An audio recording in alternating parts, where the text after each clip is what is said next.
I remember telling the story on Family Life Radio some years ago with Dennis Rainey about this guy who was fishing.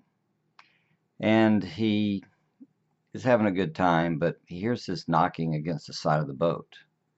And he looks down, and there's a snake there with a frog in his mouth. So he pulls him into the boat, takes the frog out, lets the frog go. It swims off happily, but then he doesn't have anything for the snake. He looks around, there's no food, there's no anything, but he does have some bourbon. So he pours a little bourbon down the snake's throat, sends him off his way, and the snake's happy, and the frog's happy, and the man's happy because he's done a good deed.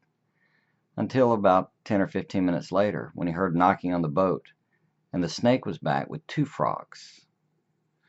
Now, the idea there is that what gets rewarded gets done. We see things happen in this world because it's being encouraged.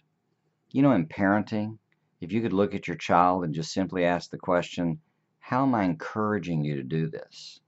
Or in business, if you could look at what's going on with people who work for you, what's happening in the business, you could ask, how am I encouraging this to happen? If you're not finding the relationships you want in life, you could ask yourself the question, how am I encouraging this not to happen?